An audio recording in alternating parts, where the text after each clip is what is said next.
Amici telespettatori, buonasera e benvenuti ad un'altra puntata di Insieme delle Persone Miso Veneto. Ringrazio innanzitutto le numerose manifestazioni di affetto che ci arrivano dal Veneto e per Insieme delle Persone da tutta Italia. Abbiamo bisogno anche del vostro sostegno. Ecco, oggi parleremo di argomenti un po' particolari, balli storici dall'800 ad oggi, però infatti Marco rimane inquadrato su di me perché non voglio lasciare la sorpresa di vedere la bellissima scenografia che abbiamo. Imprenditori veneti, storie di successo, vedremo 3 storie molto interessanti. E a che punto siamo con l'autonomia, perché ancora bagarre, autonomia sì, autonomia no, è sempre lotta. Ecco, lo faremo con i nostri graditissimi ospiti. Marco, fammi una globale, sveliamo questa bella scenografia, eccoci qua. Eccoci qua. Abbiamo Marco Mattei, che è un esperto di risparmio, l'abbiamo chiamato per sapere un po' come sta andando il discorso dei fondi, sì, fondi noi, risparmiatori traditi. Benvenuto Marco. Grazie Vincenzo. Poi abbiamo Gianluca Felicetti, che è un imprenditore del settore elettrico, che ho chiamato perché ha una bellissima storia da raccontare, veramente molto molto forte, uno stimolo per i giovani della tua età. Gianluca, benvenuto. Grazie. E poi abbiamo invece Luigi Bressan, che è un affermato esperto del settore food and beverage. Buonasera dottor Lovino, buonasera. E poi abbiamo invece Dario Zugno, che è il candidato sindaco di Scorzè per il Partito Democratico. Buonasera. Ecco, diciamo che Scorzè ovviamente è una cittadina in provincia di Venezia. E invece li ho messi vicini apposta Igor Rodeghiero, che invece è candidato sindaco di Fontaniva, Padova, per la Lega. Buonasera. Parleremo con loro di autonomia, che forse probabilmente potrebbero avere delle opinioni discordanti. E invece da ultimo, ma non per ultimo, Graziella Toso e Filippo De Agostini, che abbiamo messo assieme con la bellissima coreografia dell'Associazione Serenissime Danze Storiche dell'Ottocento, che ci rappresenteranno, ci faranno vedere che cosa sono, come si ballava una volta, diciamo, una rievocazione storica dei balli, e poi appunto Graziella ci spiegherà tutti i retroscena di come si usava danzare a un paio 100-200 anni fa. Bene, prima buonasera a voi. Bene, chiediamo subito allora a Marco Mattei. Marco, tu che sei un esperto di risparmio, una persona sempre attenta a capire un po' come sono le tendenze del momento, ma secondo te c'è veramente speranza per i risparmiatori traditi di avere il capitale indietro? Allora, premesso che io ho un'idea particolare su questo caso, nel senso che io distingo fermamente quello che è il risparmiatore dall'azionista, quindi divido quello che è il risparmiatore, che effettivamente si è visto espropriato in un certo senso il proprio risparmio, da quello che è l'azionista, che sta facendo finta di non essere un azionista, perché ricordo che un azionista segue vita, morte e miracoli della società di cui compra le azioni, quindi facciamo già una distinzione. Detto questo, il governo ultimamente ha disatteso, diciamo, alcune promesse fatte, se vogliamo. Diciamo che queste promesse, finché non sono sulla carta, non sono veritiere. Per me è una cosa che si tirerà avanti ancora tantissimo tempo, indubbiamente, perché c'è veramente un'aspra diatriba tra quello che è il risparmiatore e quello che è l'azionista. Quindi, detto questo, si tirerà ancora davvero parecchio avanti, a mio avviso. Spero si risolva indubbiamente per quelle famiglie che hanno effettivamente perso il loro risparmio, però spero soprattutto che chi ha sbagliato paghi, chi ha sbagliato in coscienza paghi. Non debbano pagare soltanto i risparmiatori, ma debbano pagare anche chi effettivamente ha causato questo enorme danno economico, danno morale e soprattutto danno di fiducia a queste persone. Bene.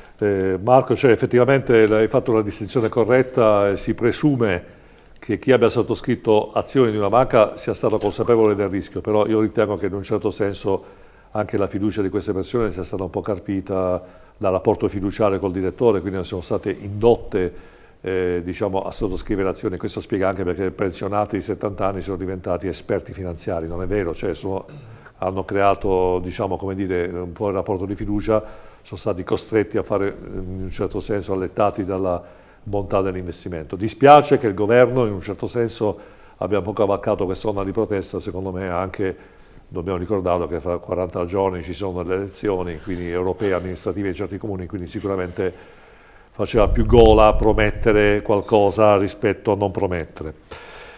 Bene, Gianluca Felicetti. Io Gianluca Felicetti vi racconto questa storia simpaticissima. Per caso mi è arrivato un suo post sulla mia pagina, non mi ricordo neanche il motivo. Ho visto quando ho cominciato a fare l'imprenditore, avevo una macchina in prestito a mia madre, ho cominciato che avevo il panino in tasca per mangiare solo quello. Questa storia mi ha veramente entusiasmato. Oggi Gianluca è un imprenditore affermato, molto competente, perché ho avuto la possibilità di verificarlo, l'ho invitato in televisione. Lui ha accettato volentieri, perché questa storia, come lui è cresciuto a livello imprenditoriale da zero, un po' mi sono riconosciuto anch'io, perché anch'io, insomma, non è che sono figlio di imprenditori, sono cresciuto anch'io da zero. Mi sono molto immedesimato in lui e ho voluto che lui raccontasse oggi a tutti i nostri telespettatori, specialmente ai giovani che magari vorrebbero intraprendere un'attività imprenditoriale, la sua esperienza, perché penso che possa essere un bel monito per tutti quanti quelli che vogliono intraprendere. Allora, ci vuoi raccontare, Gianluca? Sì, intanto Vincenzo, grazie per l'invito che ho accettato molto volentieri. Sono Gianluca Felicetti, sono un semplice elettricista.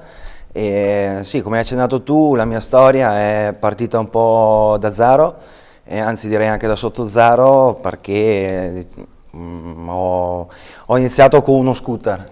Ho iniziato con uno scooter, un 125, 2 cacciaviti, una forbice e un rotolo di nastro per non prendere le scosse, e mi sono avventurato in questa impresa, che di sicuro non è facile. Ho deciso di specializzarmi solo ed esclusivamente negli impianti civili residenziali, impianti elettrici residenziali, e ho creato, diciamo, il brand, parliamo un po' da marchettaro, Elettricista Rapido. Sì, come hai detto, io veramente ho iniziato a mangiare pane e cipolla perché abitavo da solo. Prima di mettermi in proprio avevo un posto, diciamo, fisso presso un negozio di ferramenta, e in quel periodo, nel 2016, nel 2015, con uno stipendio di 800 euro, ho deciso di andare a vivere da solo, perché qualche mese prima avevo fatto un corso di marketing sulla vendita e mi serviva in casa, mi serviva spazio per studiare. Allora ho deciso di fare questo sacrificio e andare a vivere da solo, e da lì, insomma, è iniziata tutti i sacrifici che ci sono stati dietro. Mi ricordo ancora, all'inizio io non avevo soldi per potermi permettere, che ne so, nella cena, nel pranzo. Ho avuto anche dei ritardi con l'affitto, e qua voglio anche ringraziare la proprietaria di casa che mi ha anche aiutato. Avevo un contadino sotto casa, io mangiavo veramente verdura la sera, quindi o la melanzana o la zucchina cotta o così, e una volta a settimana, con la scusa di andare a trovare mia mamma, andavo a prendere magari un piatto di pasta piuttosto che una bistecca di carne. E da lì io ho ottenuto botta, il mio obiettivo era quello comunque di crescere, e da lì poi è arrivato tutto quello che sta arrivando. Il furgone finalmente dopo 3 anni sono riuscito a comprarlo il mese scorso, e che dire, è stata dura, però non mi sono demoralizzato. Sono anche rimasto un po' da solo, perché nel momento in cui inizi un'attività del genere resti anche da solo, però stretto i denti, me ne sono un po' fregato e ho camminato sulle mie gambe. Ecco, Gianluca, innanzitutto spiega da dove vieni, perché dalla provincia di Verona, giusto? Sì, io sono di Verona. Quindi ringraziamolo anche perché ha fatto più di 100 km per venire qua. Gianluca, ma spiegaci un po', che vuol dire questa cosa, sono rimasto da solo, in che senso? Sono rimasto da solo perché io avevo amici, però quando inizi a cambiare, diciamo così, mentalità o visione della vita, dai più importanza ad altre cose piuttosto che ad altre. Ad esempio, gli amici di discoteca, gli amici del bar, l'amico dell'aperitivo. Quando io ho iniziato non potevo più permettermi di fare la vita da ragazzo, automaticamente si allontanano, ti tengono meno in considerazione.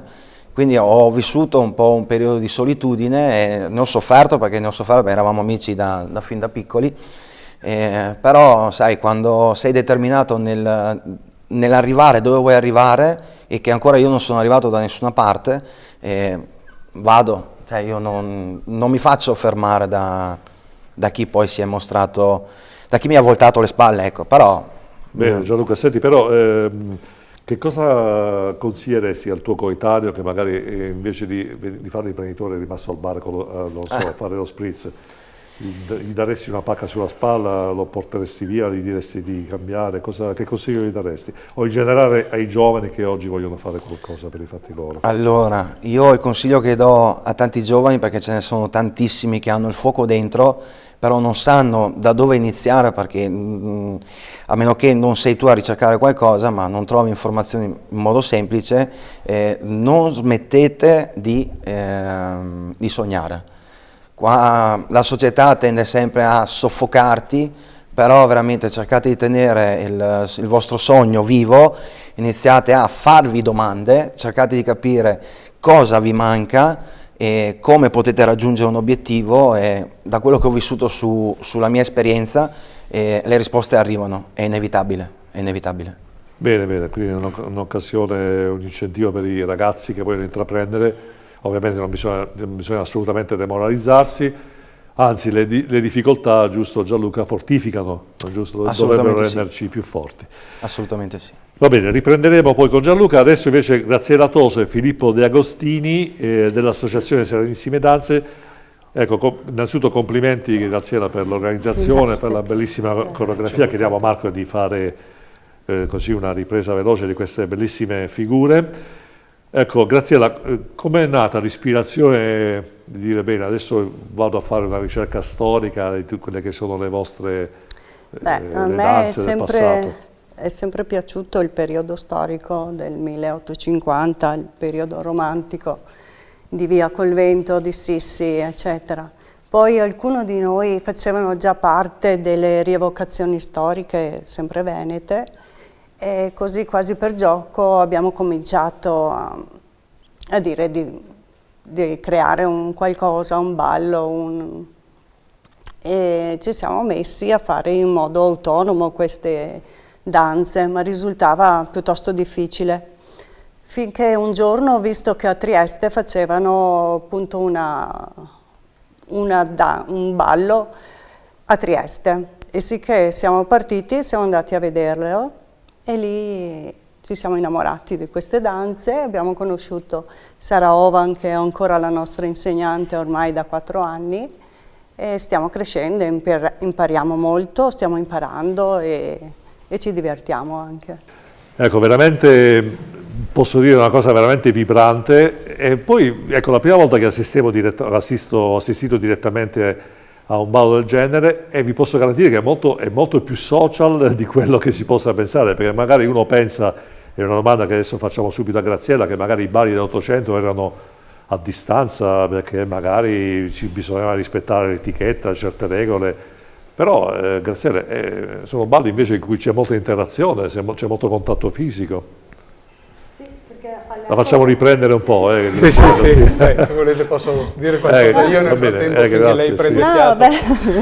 Ce la faccio. Nel senso che a quell'epoca praticamente i balli non erano balli di abbraccio, quindi si iniziava, quindi erano anche balli scandalosi, l'inizio del valzer, fine 700, primi dell'800. Maria Antonietta d'Asburgo ha portato il valzer praticamente a Versailles, quindi l'inizio di questi balli di socializzazione, che prima erano solo popolari, hanno cominciato a diventare anche un qualcosa di particolare all'interno delle corti europee, quindi un linguaggio, quello del ballo, che effettivamente univa tutte queste corti, da Vienna a Venezia, piuttosto che Praga, piuttosto che Mosca, Parigi stessa, quindi era un qualcosa che ha iniziato in quell'epoca, insomma. Quindi un linguaggio universale, un linguaggio universale effettivamente, che coordinava un po' tutti, le famose kermesse austriache dopo la caduta di Napoleone, che praticamente era tutta una festa, ma questo serviva anche come diplomazia, come unione, per queste, insomma, evitando le guerre chiaramente si ballava. Bene, bene. Ecco, ma poi cioè, le coreografie siete riuscite, ci sono dei manuali, avete fatto le ricerche storiche, come funziona? Ci sono dei manuali storici proprio, e anche dei grandi insegnanti francesi, americani, che si fa appunto degli stage per imparare le coreografie e poi la nostra insegnante ce li trasmette. Ogni mercoledì ci troviamo per fare prove. Ah, benissimo, quindi in sostanza quello che voi avete fatto è una riproduzione diciamo effettiva, tale quale di come avvenivano effettivamente i balli a quell'epoca. Quindi, no, ripeto, a me è piaciuto molto perché vabbè, ovviamente io spero che questa energia del ballo si sia, diciamo, come dire, trasferita anche ai nostri amici telespettatori, però effettivamente è stato veramente molto bello e, ripeto, c'era una bella energia, perché uno magari pensa all'Ottocento come un periodo di distacco, e invece queste coppie che si uniscono, che si sorridono, cioè veramente c'era molta comunicazione. Penso ai nostri giovani invece, che magari vanno in discoteca con musica assordante, magari non sanno neanche chi è quello che sta vicino a lui, e sono cambiati, eppure sono passati 200 anni. Bene, adesso Marco lanciamo la nostra pubblicità perché il tempo è tiranno e rimanete incollati al televisore, un minuto di pubblicità più o meno e poi ancora con i nostri ospiti.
Ottica Vittoria, centro contattologia. Occhiali e prodotti delle migliori marche. Garantiamo un risparmio fino a metà prezzo.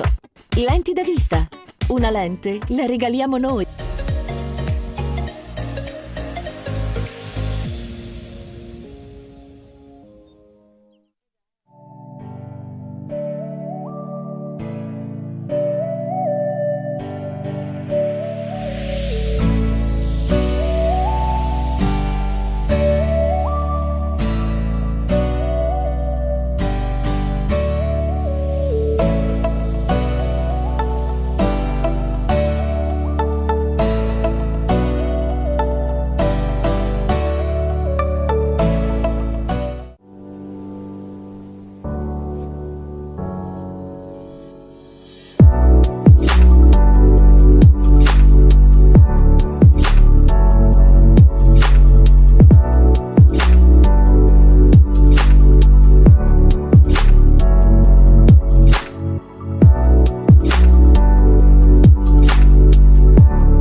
Ecco di nuovo, se magari Marco possiamo fare un'inquadratura generale, qua almeno così facciamo vedere che mi trovo in mezzo a due ballerine dell'Ottocento e sicuramente è la posizione più fortunata rispetto a dove ero prima. Ecco, adesso vorrei sentire invece Luigi Bressan. Luigi Bressan è un famoso esperto nel settore food e beverage. Ci vuole raccontare un po' cosa fa? Nel frattempo chiedo al nostro regista Marco di mandare avanti qualche foto di che abbiamo nel frattempo recuperato delle iniziative di Bressan. Allora, ti ringrazio Vincenzo intanto per avermi invitato in questa bellissima trasmissione, saluto tutti i tuoi bellissimi telespettatori che ci seguono. Io mi occupo di una cosa essenzialmente bellissima che tutti mi invidiano, cioè mangio e bevo. No, nel senso, scherzi a parte, io mi occupo di enogastronomia, giro l'Italia alla ricerca, alla scoperta dei sapori, delle culture, delle tradizioni che stanno alla base di una delle cucine più belle del mondo, più buone del mondo, perché ricordiamo che la cucina italiana è patrimonio immateriale dell'umanità, quindi è stata riconosciuta ufficialmente come un qualcosa. Ecco, intanto scorrono qualche foto di qualche evento che ho realizzato in collaborazione con, in questo caso, la Federazione Italiana Cuochi, ecco, le Lady Chef, che sono mie amiche, chissà perché ho scelto le Lady Chef, qualcuno se lo può immaginare, belle e brave, che appunto si occupano di cucina in maniera professionale. Come dicevo, mi occupo un po' di tutto il territorio nazionale, ecco qui con l'amico Renato Bosco, mi occupo un po' appunto a 360 gradi, in particolare io sono veneto, come si sente, e naturalmente mi interesso in maniera particolare della cucina veneta e riflettevo su una cosa proprio questa mattina, un fil rouge, un trait d'union che appunto unisce quella che è la cultura e la storia di questa cucina che ha una tradizione millenaria che si insedia appunto nei secoli, a partire dalla Repubblica di Venezia, dalla Serenissima Repubblica di Venezia. Abbiamo visto un ballo anche risalente più o meno a quel periodo. Ecco, infatti, a proposito di questo, sì. Bressan, innanzitutto ti ho visto con il mio carissimo amico Paolo Carattosidis, una foto, certo, che saluto caldamente. Bressan, cioè, allora, la pizza Napoli, i dolci piemontesi, l'Emilia Romagna con il ragù, con gli agnolotti, eccetera. Però purtroppo non c'è niente di caratteristico del Veneto. Come mai? Cioè, non c'è marketing, eppure, cioè, veramente, io che vivo il territorio, sono di origini pugliesi, tutte sapete, infatti non a caso la trasmissione Miso Veneto ha un effetto ancora più forte, però non c'è, cioè, ti posso garantire, forse magari tu che sei un ambasciatore di questo magari sarai più consapevole di me, ecco, varcato il confine del Veneto c'è un po' di difficoltà a riconoscere, eppure le cose veramente si mangiano le cose veramente buone. Come mai?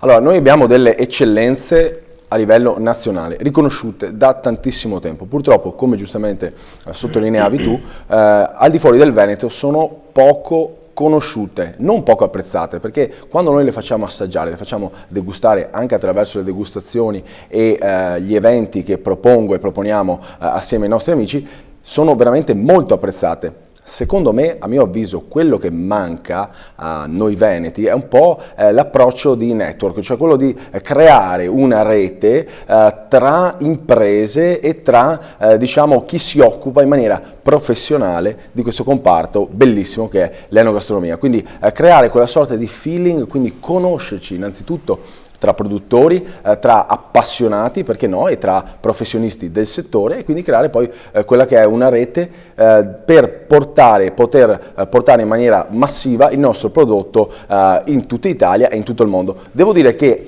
è apprezzato e riconosciuto più all'estero che nell'Italia in sé, e questo è una cosa che a me fa un po' dispiacere, sinceramente. In che senso? Spiegami meglio. Nel senso che all'estero ci sono dei prodotti di nicchia, il radicchio rosso di Treviso, piuttosto che la soppressa di Vicenza, insomma tanti prodotti con il marchio, ne abbiamo 91 solo in Veneto, denominazioni di origine protetta, di OCG, denominazioni di origine controllata, insomma è garantita, quindi marchi a tutela, riconosciuti dallo Stato italiano, a tutela dei nostri prodotti, e questi sono poco conosciuti nel resto d'Italia, a partire dalle regioni limitrofe. Ricordo che la Serenissima è stata il primo produttore di polenta, perché poi la polenta è venuta quasi un secolo dopo nella parte lombarda, che si fregiano tanto insomma di questa cosa, ma è partita da qui, dall'importazione del mais e dall'imposizione della Serenissima Repubblica a coltivare appunto questo prodotto ai suoi contadini. Quindi partiamo da una storia, polenta e non solo, cioè non quelle 4 cose con cui siamo epitetati di solito, quindi quelle produzioni, il solito polenta, fagioli, eccetera. Noi abbiamo molto di più, e cose ancora poco conosciute, secondo me, a mio avviso, per la non capacità dei veneti, o quantomeno non così accentuata, di fare rete, di creare network e di divulgare insieme un prodotto veramente importante, perché insieme si vince e si arriva veramente dove vogliamo, si sfondano i confini della nostra regione, si arriva in tutta Italia e perché no, in tutto il mondo. Questa almeno è la mia visione. Infatti mi muovo, Marco, mentre parlo. Effettivamente questo, Bressane, te hai parlato di un aspetto molto vero, cioè di quello che è un po' le caratteristiche del Veneto. Il Veneto è un po' troppo individualista e magari pensa che bastando a se stesso possa essere, possa bastare, permettetemi il gioco di parole. Vediamo appunto quello che è successo a Belluno a ottobre dell'anno scorso, il disastro in 448 messo tutto a posto. In altre regioni si sarebbero messi a piangere, avrebbero chiamato l'ONU, i caschi blu, eccetera, eccetera, invece noi l'abbiamo risolto. Quindi siamo un po' orgoglioso e nello stesso tempo però dovremmo avere anche l'umiltà di dire bene, facciamoci conoscere di più, perché anche questo è forza, anche questo è il motivo per cui a me piace fare questa trasmissione, proprio perché per mettere in evidenza le nostre caratteristiche, per rendere più possibili comuni e condividere il più possibile, perché solo la condivisione dei valori del territorio che viviamo, e quindi ovviamente a prescindere da dove uno vive il territorio, deve partecipare alla vita del territorio, ma il nostro obiettivo è quello di, ognuno nella sua parte, di rendere il più possibile pubblico, di fare ogni giorno marketing, giusto Bressane, visto che lei ha parlato di questa cosa qua, di fare ogni giorno marketing di quello che facciamo, perché quando andiamo all'estero, quando giriamo nelle regioni, dobbiamo essere ambasciatori della nostra terra, anche con i prodotti gastronomici, perché alla fine viviamo anche di cibo, anche se purtroppo certi fast food e certe catene americane vorrebbero farci pensare invece che il cibo non è niente. Posso interromperti solo un secondo per ricordare una cosa, già che hai citato l'amico Paolo. Questo è un esempio importante di quello che significa creare una rete a 360 gradi. Ci sarà il primo festival della cucina veneta, quindi un festival interamente dedicato ai nostri prodotti per farli conoscere ai veneti prima di tutto e anche a chi viene da fuori regione. Quindi questa io trovo che sia una bella iniziativa, insomma, al di là di quello che può essere, è una bellissima iniziativa. Sì, no, infatti Paolo Caratossilis l'abbiamo avuto qua alcune volte, lo avremo ancora e parteciperemo anche noi io come relatore in un paio di eventi, ma nello stesso tempo ci stiamo organizzando per trasmettere una trasmissione, fare una trasmissione lì direttamente al Festival della Cucina. Anche quello è cultura, non bisogna essere gelosi delle ricette, no? Giusto? Bravissimo. Perché tanto alla fine il cibo è cultura, bisogna è un patrimonio di tutti. Esatto, bisogna avere il coraggio di rendere pubbliche, di conservare, di rispettare la tradizione, ma diffondere quello che comunque fa parte del patrimonio, come diceva Bressane, di tutti. Bene, adesso invece facciamo una piccola, perché io siccome sono curioso e mi considero sempre ignorante, nel senso che dire che uno è ignorante aiuta molto. Marco, magari mi metto vicino alla bandiera, quindi facciamo una globale. Ecco, adesso vorrei intervistare i nostri amici politici, perché la politica ci tocca da vicino, perché in un paese democratico non possiamo far finta che la politica non ci sia.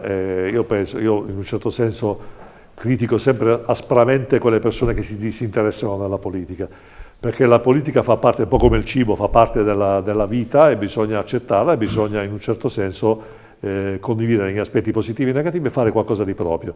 Io oggi ho invitato qui due candidati sindaci che so che si stanno battendo per le prossime rispettive campagne politiche, per le amministrative. Qui abbiamo Rodeghiero per Fontaniva e Zugno per Scorzè. Parliamo un po' di autonomia, perché Zugno, cominciamo da lei. Quindi Zingaretti ha fatto una riunione a Padova con il Gota della provincia e ha detto esplicitamente, ecco, magari preghiamo Marco di mandare in onda, se è possibile, di far vedere l'articolo del Gazzettino. In pratica questa autonomia non si fa, non si può fare. Allora ci vuole un po' spiegare com'è la posizione del PD, perché ci sono alcuni esponenti del Partito Democratico che sono venuti da me in trasmissione e hanno detto sì, no, l'autonomia è giusta. Altri invece che dicono no, Zingaretti, la linea ormai di Zingaretti è contro l'autonomia. Zugno. Beh, intanto buonasera a tutti. Come avete potuto vedere dal giornale, Zingaretti ha detto sì all'autonomia, ma temo che non ci sarà. Non ha detto no all'autonomia. Per quanto riguarda il tema dell'autonomia, è un tema che è sempre stato importante per il centro-sinistra in Italia. Infatti la più importante riforma che andava nella direzione dell'autonomia e del regionalismo l'ha fatto proprio il centro-sinistra con la legge costituzionale 3 del 2001. Sì, ma questa cosa qua, che poi durante le trasmissioni è venuta fuori, è stata proprio una cosa che mi ha un po' sorpreso, perché comunque qualcuno ha detto che è stato un errore aver fatto diciamo, a suo tempo quella variazione della Costituzione, però è una cosa che all'epoca avevate, diciamo, approvato voi in un certo senso. Certo. Quella era una riforma che andava a modificare la ripartizione delle competenze tra lo Stato e le regioni. In particolare spostava una serie di competenze legislative che prima appartenevano esclusivamente allo Stato alle regioni e introduceva la cosiddetta legislazione concorrente, che permetteva allo Stato, tramite le leggi cornice, di individuare dei principi che poi le regioni con delle proprie leggi andavano ad attuare più nel dettaglio. Oltre a questo, quella riforma introduceva il regionalismo differenziato, cioè si tratta di un concetto che va a ridurre la distanza tra le regioni a statuto ordinario e le regioni a statuto speciale. Infatti, dopo a quella riforma, le regioni hanno la possibilità di contrattare con lo Stato maggiori competenze e maggiori forme di autonomia. Infatti, tutto il dibattito che c'è stato negli ultimi anni, il referendum che c'è stato in Veneto, Lombardia, la richiesta di maggiore autonomia da parte dell'Emilia-Romagna, scaturisce tutto da quella riforma che il centro-sinistra ha fatto. Quindi, quando sento dire che il PD dice no all'autonomia, è una frase che un po' stride e che secondo me non è corretta. C'è un po' di campagna elettorale da parte di Chiero, lei cosa dice? Allora, quindi è un po' la Lega che strumentalizza questa... No, guardi, la Lega non strumentalizza, anche perché in realtà bisogna partire da più lontano, no? Perché tutto, giustamente come diceva Zugno, da una parte nella modifica del titolo quinto c'è stata una puntualizzazione di quello che è stato in realtà demandato dai padri costituenti, quindi fortunatamente abbiamo avuto i nostri padri costituenti che avevano già chiarito qual era la posizione. Tra l'altro in Europa i diversi stati hanno perseguito quella strada molto prima di noi, i Länder tedeschi sono il frutto di questa scelta, che tra l'altro era già vincente al tempo, solo che l'Italia poi dopo la formazione delle regioni nel 70 e poi la lungaggine dal punto di vista giuridico ma normativo ha portato troppo avanti i tempi. La discussione dell'autonomia adesso ovviamente è il periodo di campagna elettorale, adesso salta fuori e qualcuno va a obiettare se farla oppure no. L'autonomia la si deve fare ma non per un concetto di parte politica, per un fatto determinato da quello che è un principio federalista. Allora, le regioni, quando noi chiediamo le 23 competenze per materia, sono le 23 competenze che vanno poi a essere regolamentate dalla regione e devono essere gestite con un'autonomia sia dal punto di vista legislativo che finanziaria. Nella ricaduta nel territorio è evidente che ha un impatto importantissimo, ma è anche evidente che dal punto di vista nazionale qualche altra regione o diverse altre regioni trovano questo tipo di soluzione ovviamente impattante. Perché? Perché nel corso del tempo ovviamente diverse regioni hanno potuto dare una risposta di efficacia e di efficienza amministrativa con un risultato di bilancio importante e altri hanno avuto dei disastri finanziari dal punto di vista di bilancio. Quindi è come un po' un ragazzo che non vuole andare via di casa, vuole ancora stare attaccato alla mamma. Allora, dobbiamo anche essere razionali su questo principio. Poi, se dobbiamo trovare una scelta, una soluzione per riuscire a trovare un principio di sussidiarietà, perché nella modifica del titolo quinto si parla di sussidiarietà del cittadino, ma in realtà adesso anche con l'autonomia le altre regioni dicono noi come faremo a poter gestire la nostra base finanziaria sui costi che abbiamo, ma i costi e la tua valutazione di insieme di gestione la fai nel corso del tuo mandato. Bene. E i costi standard è una di quelle di argomenti che sono sempre stati rilevati a livello di finanza. Bene, anche se non siamo in par condicio, quindi più o meno lasciamo equilibrati allo stesso tempo. Adesso ecco Graziella, se vogliamo pensare ad un altro, visto che abbiamo rifiatato, se Marco prepara un'altra base, pensiamo ad un altro ballo e vediamo ancora, grazie per dilettarci della vostra performance, prego. Ah certo, ci mancherebbe, prego. perché in quell'epoca, in quel periodo, le dame si cambiavano fino a 5 volte al giorno. Perché c'era il vestito del mattino, del mezzogiorno, del pomeriggio, della sera e poi se c'era il ballo, appunto anche quello da ballo. Ed era un vanto per loro quando tornavano a casa avere le scarpe rotte e i vestiti stracciati, perché voleva dire che avevano ballato tanto ed erano state invitate, perché non si poteva fare più di un ballo assieme al marito, più di 2 con lo stesso cavaliere, anche era un modo per interagire con le altre persone questo. Ecco, quindi questa è una cosa bella, una bella cosa, perché il ballo è, assieme alla musica, la danza e la scrittura sono le cose che comunque caratterizzano l'essere umano, che ci differenziano dagli altri esseri viventi del pianeta Terra, quindi è lo spirito giusto del ballo è proprio la socializzazione. Sì, quindi infatti. Bene, bene. Allora preparatevi pure, adesso levatevi i microfoni. Marco, allora possiamo preparare, io adesso mi sposto, possiamo preparare la seconda base in maniera tale da permettere ai nostri ballerini di deliziarci di questa bellissima esperienza del fine Settecento, inizio Ottocento. A voi. Ecco, allora, mentre i nostri ballerini si sistemano, prego, una domanda per Marco Mattei. Sì. Diciamo, considerando la fregatura che hanno avuto un sacco di risparmiatori del Veneto, perché la Popolare di Vicenza e la Veneto Banca erano banche che ormai sembravano di aver raggiunto la vetta della classifica delle banche performance in Italia. Secondo te ha ridimensionato, oltre alla distruzione di ricchezza che c'è stata in Veneto, quindi considerando il risparmio bruciato, affidamenti per aziende annullati per colpa di queste cose, ma secondo te dal punto di vista finanziario il Veneto ha imparato qualcosa da questa batosta, si sta riprendendo oppure siamo ancora lunga la strada? Allora, distinguiamo il Veneto del risparmiatore e il Veneto dell'imprenditore. Allora, il Veneto dell'imprenditore ha sempre fatto affidamento su quella che è la banca locale, che sia la banca popolare piuttosto che la BCC locale, perché lo scopo di queste tipologie di banche era proprio aiutare l'imprenditorialità locale, proprio lo scopo principale di queste banche. Quindi gli imprenditori che avevano i fidi, gli affidamenti vari con queste banche venete, nonostante alla fine queste banche siano di fatto saltate e state acquisite per €1 d'azione, forse meno, da banche ben più grandi, gli affidamenti sono stati esattamente trasportati tali e quali, anzi con condizioni forse peggiorative, dalle banche venete alle nuove banche che hanno acquisito questo. Detto questo, per quanto riguarda invece, questo per quanto riguarda l'imprenditore veneto.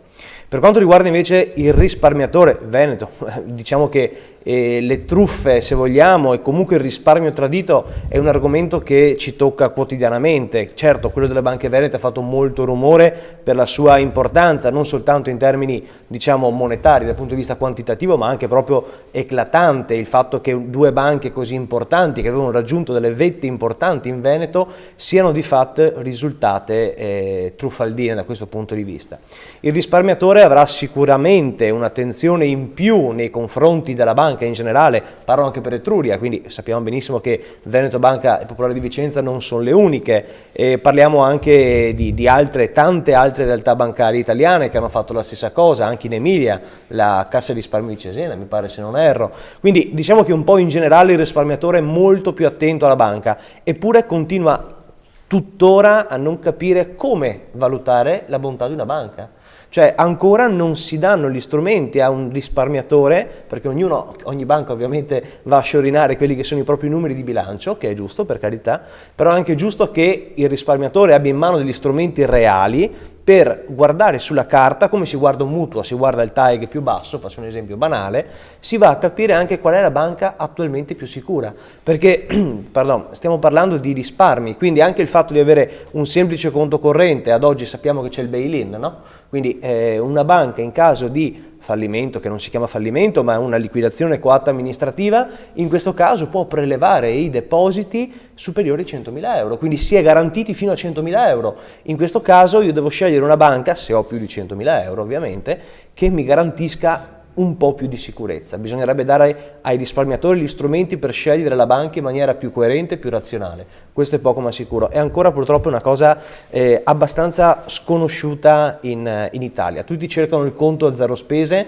tutti cercano il conto deposito che rende di più e non calcolano invece perché ti stanno regalando, in un certo senso, che poi non te lo stanno regalando, quel tasso di interesse, e non vanno a valutare se la banca dove stanno mettendo dei risparmi è una banca sicura, perché al di là della banca dietro ci sono delle persone e di conseguenza anche le persone stesse vengono in un certo senso formate dalla banca stessa ad avere una certa impronta. Io dico sempre che il dipendente di banca dipende dalla banca, quindi se il mio, chiamiamolo padrone, mi paga, io faccio quello che dice il padrone, giustamente.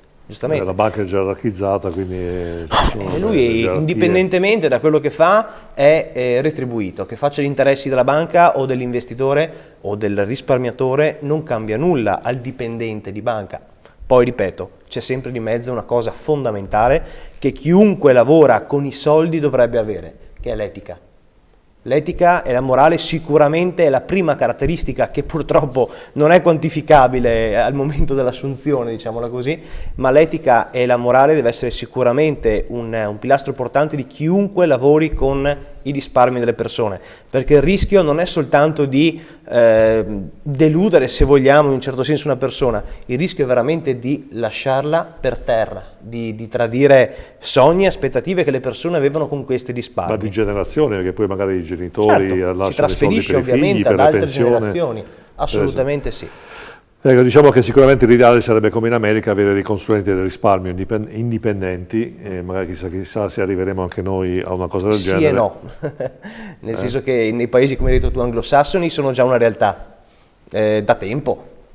In Italia stanno arrivando da poco, perché l'albo è stato aperto ai consulenti indipendenti da poco, ma anche in questo caso il problema non è la banca, non è la mandante, come si suol dire. I consulenti finanziari non indipendenti in Italia hanno alle spalle una mandante, però perlomeno questo è il metodo di lavoro che utilizzo io, insomma, grazie alla mandante e grazie al proprio metodo di lavoro si può tranquillamente lavorare facendo l'interesse del cliente e facendo un interesse del cliente in maniera indipendente, cioè vuol dire che si è liberi da quello che è il conflitto di interesse di tre soggetti: risparmiatore, consulente e banca.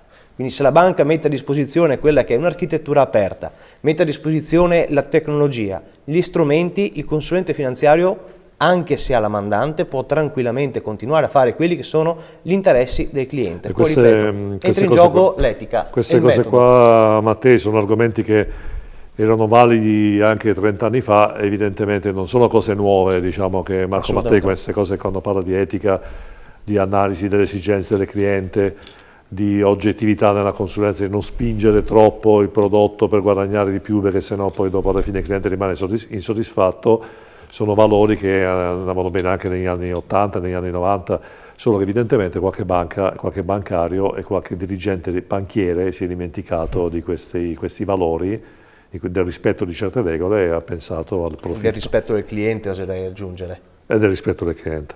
Senta Felicetta, invece avrei da chiederti farti una domanda. Sì. Te che sei sempre con i privati, ma qual è la situazione più simpatica che ti è capitata con qualche cliente che ti ha chiesto, non so, c'è un aneddoto che vuoi raccontare della tua esperienza?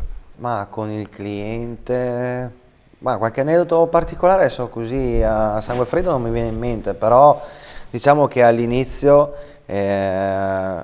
dicevo delle bugie bianche, nel senso, un esempio, mi chiamava la signora Maria per un lavoretto, io non avendo un mezzo per muovermi, gli dicevo: guardi signora, la richiamo fra 5 minuti che devo consultare l'agenda, ma capite bene che magari il primo mese di attività non hai neanche l'agenda, perché sono talmente pochi appuntamenti che te li ricordi a memoria. Mettevo giù la signora Maria, chiamavo mia mamma, gli dicevo: mamma, ascoltami, ma tu oggi a che ora finisci di lavorare? Finisco alle 2:30, per le 3 sono a casa. Ok, allora alle 3:15 passa a prendermi, che ti porto a casa, mi prendo la macchina e vado a fare il lavoretto. E allora chiamavo la signora e dicevo: guardi signora, fatalità, ho un buco oggi alle 3:30, posso essere da lei? Ah, ma lei è veramente rapido? Sì, all'inizio sì. era normale, però in un certo senso mi diverto io, anche se era dura, e lo è ancora, io mi diverto a fare il mio lavoro perché poi mi piace anche scherzare col cliente, non sono tutto gentile, educato, fino a un certo punto sì, ma poi quando capisco, soprattutto con noi veneti, nel momento in cui tu inizi a essere in confidenza, te li fai, sono amici. Infatti io tanti clienti li sento anche fuori dal lavoro, li chiamo se è tutto a posto, come stanno, se hanno bisogno di qualcosa, per rimanere anche in un certo senso in rapporto che va al di là del business. Perché sono cresciuto con prima il rapporto umano con le persone, che è fondamentale, e dopo se c'è, se viene, se ce n'è bisogno, arriva anche il business. Però nel momento in cui mi approccio con una persona, c'è prima la persona e forse dopo se c'è il business, ma non è così rilevante. Benissimo. Allora Marco, lanciamo l'ultimo minuto di pubblicità e poi rimanete con noi per gli ultimi 10 minuti.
Nuovo in diretta, sono 21:54, ringraziamo il nostro main sponsor che vedete dietro di me, Exo01, che è un'agenzia di comunicazione di Milano in provincia di Venezia che si occupa di, come dire, di capire esattamente quali sono le esigenze dell'imprenditore, interpretarle e realizzare dopo mezzi di comunicazione. Spesso invece vengono realizzati in maniera affrettata mezzi di comunicazione che non coincidono con gli obiettivi dell'imprenditore. L'imprenditore è scontento, non si ottengono risultati e poi gli imprenditori pensano che la comunicazione non serve a niente. Invece bisogna andare in profondità, capire le esigenze dell'imprenditore, analizzare gli obiettivi e cercare poi di trasformare queste in azioni. Come diceva qualcuno di più importante di me, bisogna sì fare comunicazione, ma bisogna saperla fare bene per raggiungere i risultati. Grazie quindi ad Exo01. Ecco, tornando ai nostri ospiti, Filippo De Agostini dell'Associazione Serenissime Danze, ci vuole dire appunto il suo collegamento con il Veneto, parlavamo prima. Sì, effettivamente noi praticamente siamo veneti e nel momento in cui ci siamo accostati ai balli dell'Ottocento volevamo indossare anche delle divise rappresentative di questa epoca e effettivamente abbiamo trovato che nelle file austro-ungariche praticamente erano un 20% dei soldati dell'epoca erano veneti, che poi noi siamo anche collegati a un'altra associazione che si chiama I Veneti Dimenticati, che praticamente sarebbero proprio queste persone venete che sono andate a combattere per l'Austria. Ma effettivamente, come nella Serenissima, l'Austria ha mantenuto gli stessi reggimenti, cambiavano solo praticamente i polsini, i colori dei colletti, ma ha mantenuto gli stessi reggimenti della Serenissima, quindi dando la possibilità di combattere alle persone che erano del territorio, quindi con un blasone molto diverso, insomma. Beh, sicuramente rievocare certi balli, certi costumi, certe usanze è la maniera di collegarsi al nostro territorio, di far conoscere anche la nostra storia, perché se non impariamo non sappiamo da dove veniamo, probabilmente non sappiamo neanche dove andremo. I rilievi storici ci permettono di creare quell'orgoglio, quel senso di appartenenza che deve essere il motivo, diciamo, come dire, anche di esistenza in vita, cioè sapere di appartenere a un territorio, non è semplicemente abitare una via in una città, e anche condividere le origini della propria famiglia, della storia e questo io penso che sia molto importante. Bene, lasciamo anche lo spazio ai nostri Dario Zugno e Igor Rodeghiero. Zugno, Scorzè comunque è una città un po' particolare, attraversata da una statale piena di un po' di smog, quindi non ci sono soluzioni secondo lei per questo?